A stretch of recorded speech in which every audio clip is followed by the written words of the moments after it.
Hello student, আশা করি তোমরা ভালো আছো। আমিও ভালো আছি। চলে এলাম আজ তোমাদের থার্ড সেমিস্টার মেজর বেঙ্গলির আরো একটি নতুন ভিডিও নিয়ে। আজ আমার আলোচ্য বিষয় হচ্ছে ছন্দ অলংকার থেকে ছন্দ যে বিষয়টি রয়েছে সেখান থেকে ছেদ জিনিসটা কি, ছেদের সংজ্ঞা এবং তার যে ভাগগুলো রয়েছে তার সংজ্ঞা দিব। তো দেখো, ক্লাস শুরু করার আগে তোমাদের একটা ইনফরমেশন দিয়ে রাখি যে আমাদের অনলাইন ক্লাস কিন্তু শুরু হয়ে গেছে। যারা আমাদের জ্ঞানজ্যোতি কোচিং সেন্টারের অনলাইন ক্লাসে যুক্ত হতে চাও তারা অবশ্যই আমাদের দেওয়া নম্বরে যোগাযোগ করো। আমাদের যোগাযোগ নম্বর 6295916282, 7076398606। এই দুটো নাম্বারে ফোন করে তোমরা কিন্তু তোমাদের কোর্স ফিস যে কোনো জিজ্ঞাসা থাকলে করে নিতে পারো। তাহলে চলো, বেশি কথা না বাড়িয়ে আজকের ক্লাস শুরু করা যাক। আজকে ছেদ কি সেটা আমরা জানবো। ছন্দ শিখতে গেলে তো আগে তার উপাদানগুলো চিনে নিতে হয়, যেরকম তার আগের দিন আমরা চিনলাম দল কি, মাত্রা কি। তো ঠিক সেভাবে আজকে আমরা জেনে নেব হচ্ছে ছেদ কি। দেখো, ছেদ হচ্ছে, আমি সংজ্ঞাটা লিখে দিয়েছি, আগে সেটা পড়ে দিই তোমাদের সামনে। যে বাক্যের আংশিক বা সামগ্রিক, ঠিক আছে, বাক্যের আংশিক বা সামগ্রিক অর্থ প্রকাশের জন্য ধ্বনি প্রবাহের যে উচ্চারণ, যে একটা বিরতি থাকে, সেটাকেই বলা হয় কিন্তু ছেদ। তো দেখো, এই ছেদ জিনিসটাকে আমরা তিন ভাগে ভাগ করে থাকি। তো আমরা তার আগে একবার মানে একটুখানি তোমাদেরকে ডিটেলস বলে দিই যে আমরা যখন কোনো মানে কোনো একটা বাক্যের অর্থ প্রকাশ করার চেষ্টা করি, ঠিক আছে, এবং সেখানে প্রকাশ করার সময় সেটা সামগ্রিক হতে পারে, আংশিকও হতে পারে। তো সেটা মানে মাঝখানে যে আমরা বিরতিটা নিই বা একটুখানি ছেদ অংশ থাকে, সেটাকে কিন্তু আমরা বলি হচ্ছে ছন্দের ছেদ, ঠিক আছে। একটা ধরে নিতে পারো ধ্বনি প্রবাহের যে একটা উচ্চারণ, সেই উচ্চারণের মধ্যে একটা সামান্য বিরতি, যেটাকে আমরা বলে রাখি ছেদ। তো এই ছেদ হচ্ছে তিন প্রকার: রসচ্ছেদ, অর্ধচ্ছেদ আর হচ্ছে পূর্ণচ্ছেদ। এই তিনটে তোমাদেরকে একটু জেনে নিতে হবে। তোমাদের এগুলো সংজ্ঞা রয়েছে শুধু, তবুও আমি তোমাদেরকে কিছু ডিটেলস দিয়ে রাখতে পারি, টিকা আসতে পারে অনেক সময়, সেই জন্য।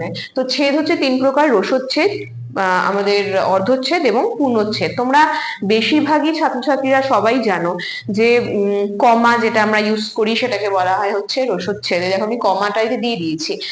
এই চিহ্নটা দিয়ে কিন্তু আমাদের রসচ্ছেদকে কি করা হয়, প্রকাশ করা হয়। তাহলে রসচ্ছেদের সংজ্ঞাটা কেমন হবে বলতো? বাক্যের আংশিক বা সামগ্রিক অর্থ প্রকাশের জন্য বা স্বল্পতম যে উচ্চারণ বিরতি দেওয়া হয় একটা বাক্যের মধ্যে, যে স্বল্পতম যে উচ্চারণ বিরতি থাকে সেটাকে বলা হয় কিন্তু রসচ্ছেদ। এবং এই চিহ্ন দ্বারা কিন্তু আমরা এই রসচ্ছেদকে চিনে থাকি। একেবারে ওই আগের সংজ্ঞাটা যেটা তোমাদের রয়েছে, যে সামগ্রিক অর্থ প্রকাশের জন্য ধ্বনি প্রবাহের যে উচ্চারণ বিরতি, সেম এরকমই শুধু এখানে দিতে হবে যে স্বল্পতম উচ্চারণ যে বিরতি থাকে তাকেই বলা হয় রসচ্ছেদ। এবার হচ্ছে অর্ধচ্ছেদ। অর্ধচ্ছেদটা কি বলতো? অর্ধচ্ছেদ রসচ্ছেদের থেকে একটু বেশি বিরতি থাকবে, ঠিক আছে, মানে বাক্যের আংশিক বা সামগ্রিক অর্থ প্রকাশের জন্য ধ্বনি প্রবাহের যে একটা উচ্চারণ, সেই উচ্চারণটা রসচ্ছেদের থেকে, যে উচ্চারণ বিরতিটা সেটা রসচ্ছেদের থেকে একটুখানি বেশি থাকবে, সামান্য বেশি থাকবে, এবং সেই একটু বেশি বিরতিটাকে আমরা কিন্তু বলে দেব অর্ধচ্ছেদ। এবং অর্ধচ্ছেদ আমরা যে চিহ্নের দ্বারা প্রকাশ করে থাকি সেটা কিন্তু তোমাদের এই যে নিচে দিয়ে দিয়েছি, দেখো, এই চিহ্ন দ্বারা কিন্তু তোমাদের অর্ধচ্ছেদ প্রকাশ করা হয়। তাহলে আমরা রসচ্ছেদ এবং অর্ধচ্ছেদ জেনে নিলাম। এরপরে হচ্ছে পূর্ণচ্ছেদ। পূর্ণচ্ছেদ আলোচনার আগে আমি তোমাদের বলে দিই যে যারা আমার কন্টিনিউ ভিডিও গুলো দেখছো এবং থার্ড সেমিস্টার মেজর বেঙ্গলির একেবারে মেজর 3 থেকে 3, 4, 5 যারা প্রতিদিন দেখছো, তারা একটু কমেন্ট বক্সে জানাবে যে তোমাদের ক্লাসগুলো কেমন লাগছে। একটা লাইক করবে যদি ভালো লেগে থাকে আমার ক্লাস। যদি তোমাদের উপকারে লেগে থাকে, তোমরা উপকৃত হও, তাহলে অবশ্যই জানাবে, কারণ তোমাদের এই ক্লাসগুলো মানে আমরা যে দিই, তো সেখানে কিন্তু তোমাদের এই একটা লাইক, কমেন্ট, শেয়ার কিন্তু আমাদের অনেকটাই প্রেরণা যোগায় আরো ভালো মতো কাজ করার জন্য।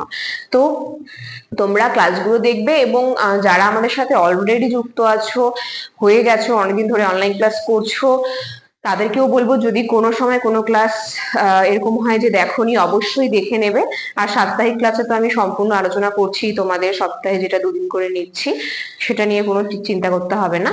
তো আর যারা ভাবছো যে যুক্ত হবে, তারা কিন্তু বেশি দেরি করো না, ঠিক আছে, কারণ আমি মোটামুটি ছন্দ অলংকারে ঢুকে গেছি।